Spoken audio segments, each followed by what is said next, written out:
Hello guys, and thank you for joining me on another novel escape. My name is Trevon Grant, and today we're going to be doing a book review on The Ruin of Kings by Jenn Lyons.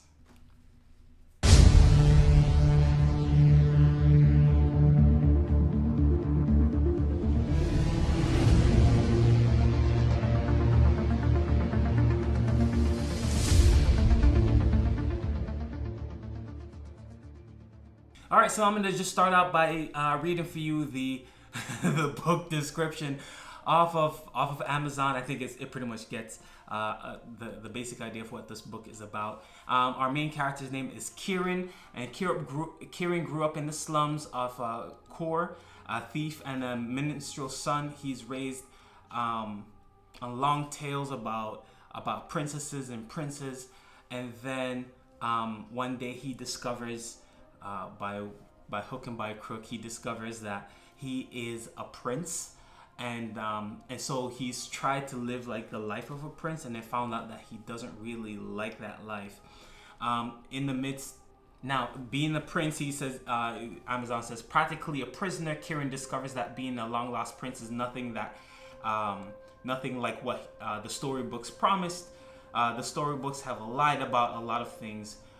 To like dragons, demons, gods, prophecies, which I think pretty much kind of sums it up. Now the story is told from two different points of view of the same character. I think that is super interesting how Jenn does this. She has Kieran telling the story from his point of view, of course, and then someone else, who you find out later on in the story who that person is, who's actually been watching him also tell the story from their point of view. And I think it's pretty cool the way that is done. Now, right off the bat, I'll tell you that I didn't like this book. I didn't like it at all. It's just not my cup of tea. There were certain expectations in going into this book. Of course, it's a fantasy. It's fantasy, kind of taking back, your sword and swords and magic type of fantasy, and so I was expecting something else from what I received in the book.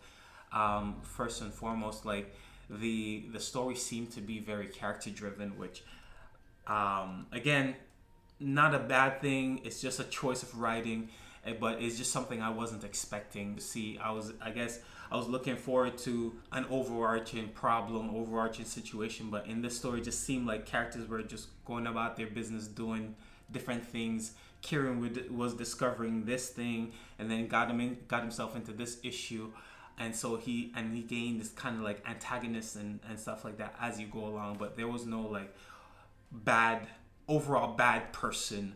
It was more like a literary novel in the way it was written, or in the way that I perceived it to be. And so it didn't have that big bad guy that a lot of fantasy novels generally have. If you've read Mistborn, you have the Lord Ruler. If you've read like the Dark Tower series, you have the Man in Black, and you also have the Night King. If you're in Wheels of Time, then you have a slew of a slew of bad people. But then you have the Dark One who touches the world in bad ways, and so you have the big bad guy. But in this book, I didn't find that there was a big bad guy. But it's still book number one. A lot of times book number ones are just introducing the characters and sort of setting it up for the other books. So again, not necessarily a bad thing, just something I wasn't expecting. And so I didn't jump into the story. Now, another thing I didn't quite like, there was Kieran, the main character. I didn't like him. He was annoying to me. He just, generally, Kieran is about 15 years old when the story starts. When it ends, he's about, I think, 20 or 21. And so, and when young males are written in books, they're often written as very curious, asking a lot of questions.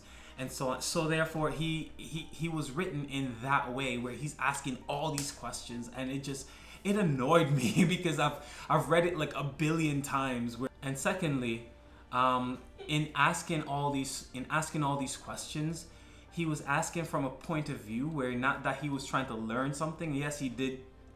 The way the author phrased it, he was learning certain things, but he wasn't. He was asking questions and he was trying to find that information from immortal beings, pretty much. And still, yet it seemed as if he always seemed to have the upper hand in whatever thing he was asking, and in all the arguments he didn't.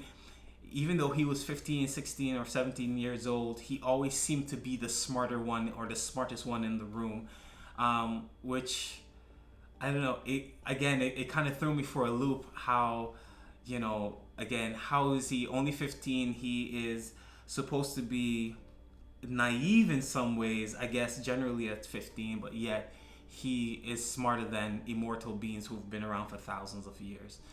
Another thing, I couldn't quite figure out my young character's motives in him doing certain things.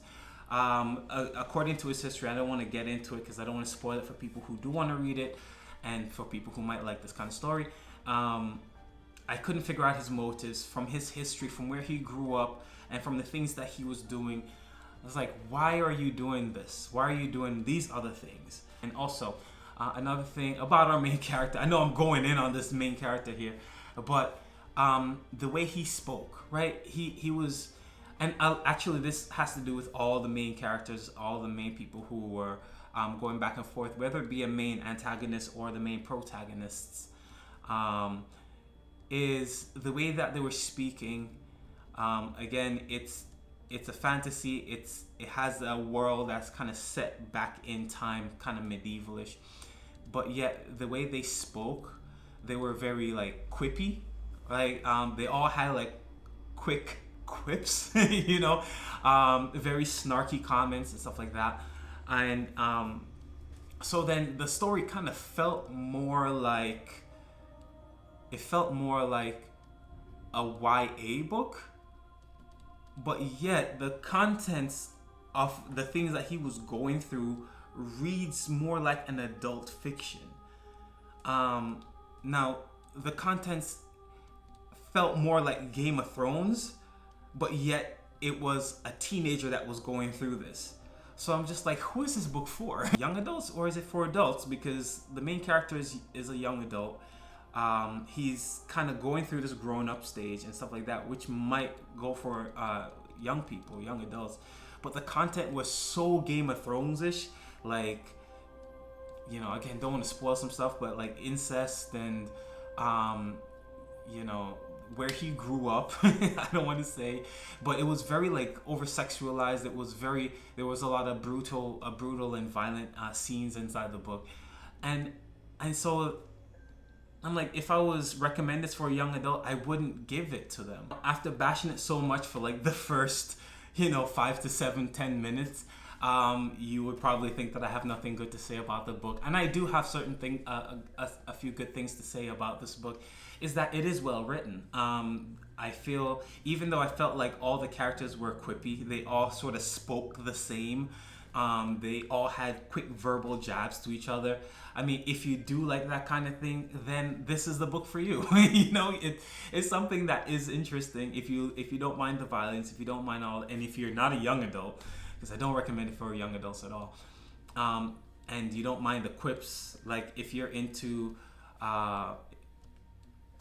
like The Office, if you like shows like that, or Grey's Anatomy, or where everybody in the room is smart and they're just all jabbing at each other, then this is the perfect book for you. So that is one thing. And so also, even though I couldn't quite figure out the magic system or how things absolutely worked, again, it's not essential that I find it out because it's the first book, but the magic system was quite interesting. Again, the dragons and the creatures, I thought that was interesting, and the way that was done. So there are some good things to say about the book. The world in itself was very good. The family setup and like the political intrigue part of it was actually very complex, which I do like complexity in stories. And like the family dynamic, the lies that were told, the the lies that were told, the secrets, all these other things, those were very interesting. And just overall, in the way in which the story was told from the different points of view, and how both points of view kind of wove together in order to create a cohesive narrative, be it, you know, very character driven. It was still very well put together. So, you know, if that is something that sounds interesting to you, then this book might be for you. For me personally, I just thought that a lot of the explicit nature of the book didn't quite enrich, to me, it didn't enrich the experience for me. And I'm a fan of Game of Thrones, and even the incest again in Game of Thrones kind of weaved itself into the storyline, and it worked. From the very beginning to the very end between Jaime and Cersei, it worked, and it's a huge motivation point for the books and for the shows.